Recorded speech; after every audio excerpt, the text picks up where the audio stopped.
ক্ষমতা চিরস্থায়ী নয়। পৃথিবীর প্রতিটি গণতান্ত্রিক দেশেই ক্ষমতার উৎস হচ্ছে জনগণ। এই জনগণই কাউকে নির্বাচিত করে ক্ষমতায় বসায়, আবার তাদের অসন্তোষের বলি হয়েই ক্ষমতা থেকে বিদায় নেন শাসকেরা। এদের মধ্যে অনেকেই জীবনের ঝুঁকি উপলব্ধি করে পালিয়ে আশ্রয় নেন ভিন্ন কোনো দেশে।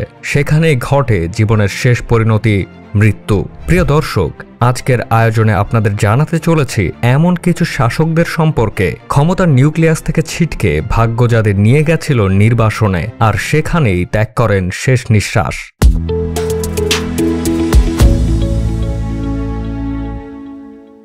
1987 সালে তিউনিসিয়ার ক্ষমতায় আসীন হন জাইন আল আবেদিন বেন আলী। শুরুর দিকে দেশের স্থিতিশীলতা বজায় রাখা এবং অর্থনৈতিক প্রবৃদ্ধির জন্য বেশ প্রশংসিত হন তিনি। 2011 সাল পর্যন্ত একটানা ক্ষমতায় থাকাকালীন তিউনিসিয়ায় যেসব নির্বাচন অনুষ্ঠিত হয় সেগুলোর সবই ছিল অগণতান্ত্রিক।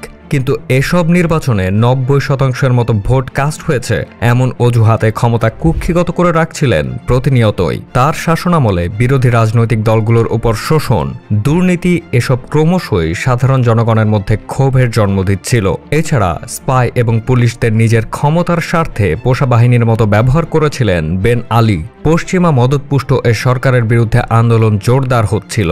এরই মধ্যে একজন সবজি বিক্রেতা নিজের গায়ে আগুন দিয়ে প্রতিবাদ করলে বিক্ষোভের আগুন ছড়িয়ে পড়ে গোটা তিউনিসিয়ায়। আন্দোলন দমাতে ব্যর্থ হয়ে পদত্যাগ করে স্ত্রীকে নিয়ে সৌদি আরবে পালিয়ে যান বেন আলী। তিউনিসিয়ার এই সরকার পতনের ঘটনাকে জেসমিন বিপ্লব নামে আখ্যায়িত করা হয়। আর তিউনিসিয়ার হাওয়া পরবর্তীতে আরবের অন্যান্য দেশগুলোতেও ছড়িয়ে পড়ে এবং স্বৈরশাসকদের ভিত নাড়িয়ে দেয়। এই ঘটনাটি ইতিহাসে জায়গা করে নেয় আরব বসন্ত হিসেবে।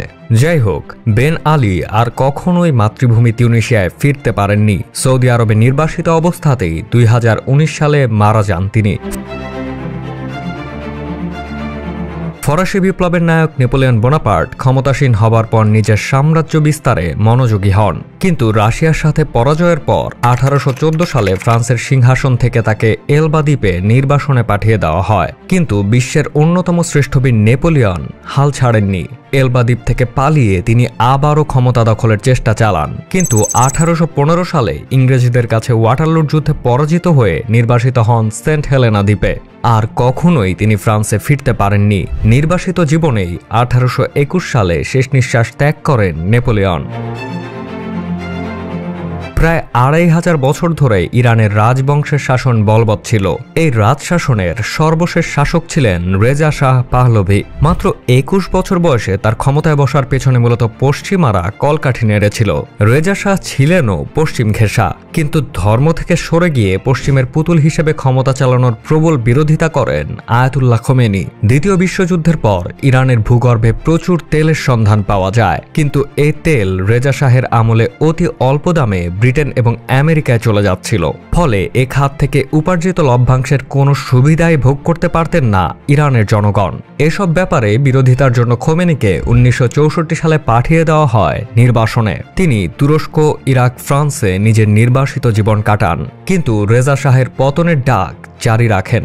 1978 সালে তিনি দেশে ফিরে আসেন এবং সমাবেশের ডাক দেন। সমাবেশে জড়ো হতে থাকে রেজা শাহের ক্ষমতার শেষ দেখতে চাওয়া জনস্রোত। শেষ পর্যন্ত জনরোষের মুখে 1979 জানুয়ারিতে ক্ষমতা ছেড়ে মিশর, মরক্কো, বাহামা, মেক্সিকো প্রভৃতি দেশে নির্বাসিত জীবন কাটিয়ে 1980 সালে ক্যান্সার আক্রান্ত হয়ে মিশরের কায়রোতে মারা যান রেজা শাহ পাহলভি।